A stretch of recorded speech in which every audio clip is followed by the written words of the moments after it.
नमस्कार मित्रांनो, आज आपण बघणार आहोत आधार सीडिंगसाठी गव्हर्नमेंटचा GR काय आहे आणि अकाउंटला आधार लिंक करणे हे महत्त्वाचे का आहे. तर एक 27 मार्च 2026 रोजी गव्हर्नमेंटचा एक GR प्रसारित झाला होता, ज्यामध्ये त्यांच्या सर्व अधिकारी कर्मचाऱ्यांसाठी हे कंपल्सरी केलेलं होतं. आणि त्यामध्ये असं पण मेन्शन केलं होतं की एप्रिल 26 व मे 26 हे वेतन ही प्रोसेस न केल्यास मिळणार नाही. तर बऱ्याच जणांचं कन्फ्युजन होतं की आम्ही ऑलरेडी पगार बँकेतच घेत आहोत, आमचं आधार लिंकिंग आहे, सर्व झालेलं आहे, तर आम्हाला नेमकं बँकेतून करायचं काय आहे, कागदपत्र डॉक्युमेंट्स बँकेत सबमिट काय करायचे आणि डिपार्टमेंटला सबमिट काय करायचे आहे, त्यावर थोडं विस्तारपूर्वक आज आपण बोलू. आणि हा व्हिडिओ नक्कीच तुम्हाला सर्वांना आवडेल. तर एकदम सोप्या भाषेतनी आज आपण समजून घ्यायचा प्रयत्न करू.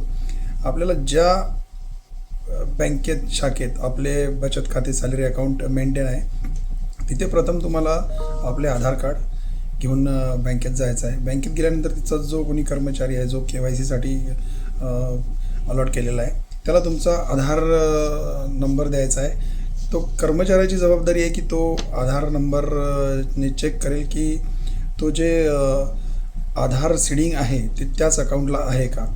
जर ते नसेल तर तो कर्मचारी तुमची KYC करून घेईल.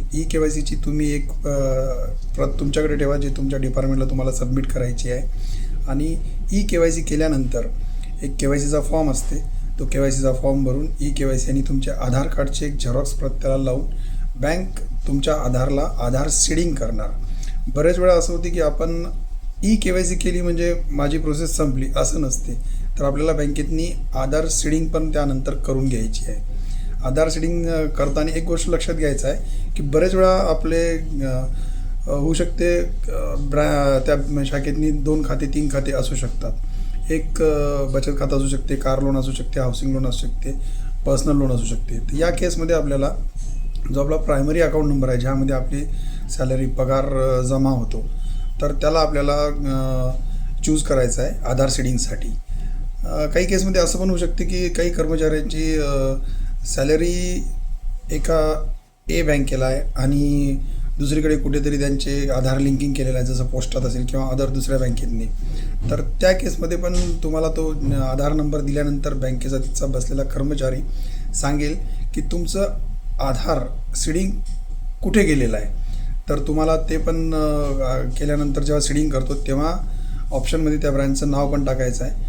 त्यानंतर NPCIला जेव्हा ते डाटा पंच केला जाईल समोर, तर तेव्हा त्या ब्रँच जिथे तुमचं आधार सीडिंग होतं ते डिलीट होऊन इथे तुमच्या सॅलरी अकाउंटला ते आधार कार्ड कनेक्ट होऊन जाईल.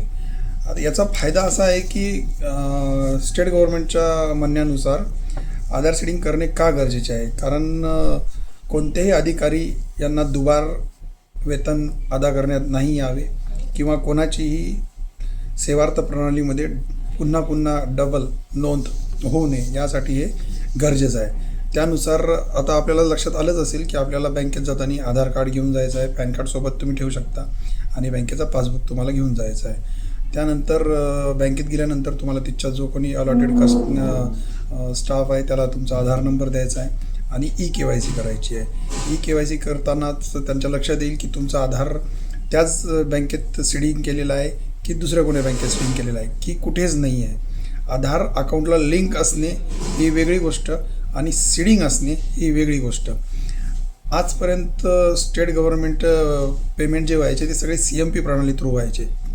तर असं बहुतेक वेळा पाहण्यात आलेलं आहे की एका जिल्ह्याच्या कर्मचाऱ्याचा पगार 25 तारखेला झाला आणि दुसऱ्या जिल्ह्याच्या कर्मचाऱ्याचा पगार 2-3 तारखेला झाला.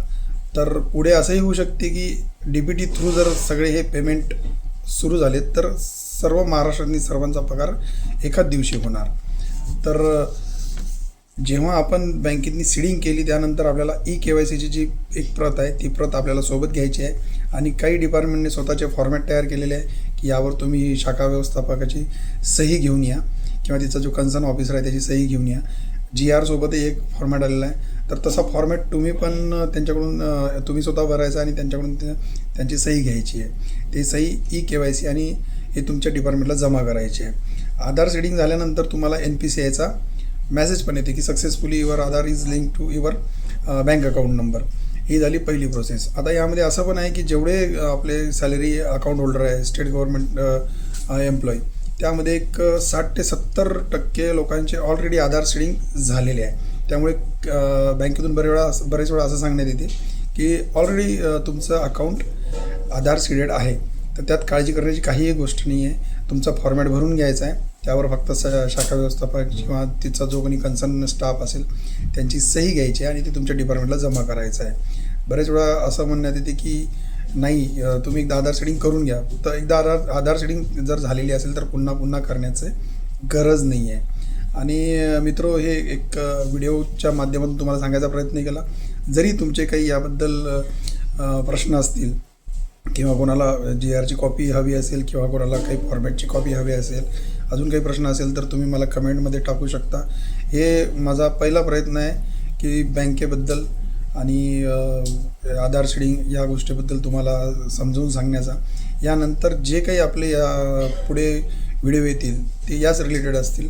त्याबद्दल तुम्हाला बँकेचे विविध योजना, सरकारच्या विविध योजना, त्याच्यानंतर म्युच्युअल फंड, इन्व्हेस्टमेंट, SIP याबद्दल आपण छोटे व्हिडिओ बनवत जाऊ आणि आपल्या या यूट्यूब चॅनलवर अपलोड करत जाऊ. कृपया तुमचा सपोर्ट असू द्या. तुम्हाला जर आवडला असेल तर लाईक करा.